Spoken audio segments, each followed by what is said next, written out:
MAPS, the acronym for Metropolitan Area Projects, was first a package of 9 projects that put Oklahoma City's transformation in motion. On the strength of its success, voters said yes to a second penny sales tax for school improvements district-wide. Maps for Kids started my first summer in office in 1998, and I went to a meeting at the ballpark. Ballpark was new that summer, and it was an interesting mix of characters.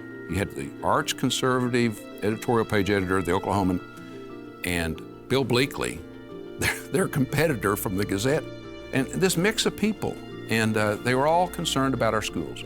And I cared about our schools. I've always cared about education.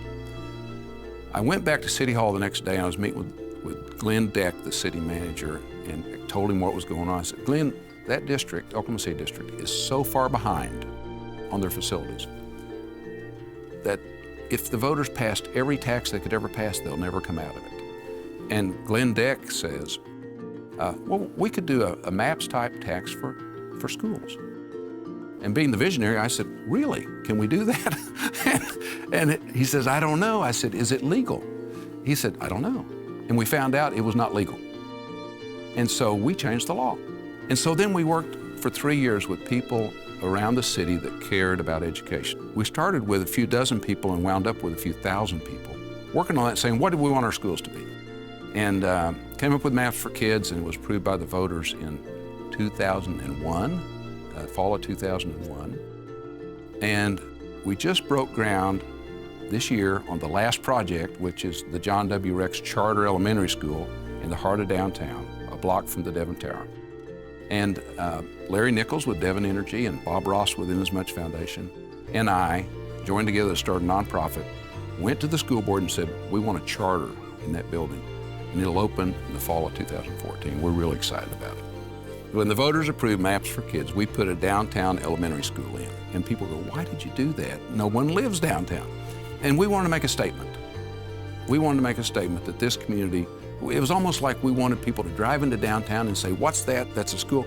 Wow, these people must care about education. So we want to make that kind of a statement. It won't be just for executives. It'll be for the entire cross-section of the community. And we have attendance boundaries like any school. We'll have a very diverse population. We hope we'll have enough room if there's someone who works downtown and they want to bring their kid downtown to John Rex, that we can enroll them. We really hope that it exposes people to the whole urban living experience. We have some great assets downtown. Myriad Gardens, a great asset. Civic Center Music Hall, the library. Lots of assets downtown that those kids can participate in. And you know what? People go, oh, is it safe for kids to walk? Well, you know what? Go to Boston, go to San Francisco. You see kids in their little uniforms walking around, they're playing. We want kids to experience the city, and it's a very rich life, and we think by having the school there, that'll happen.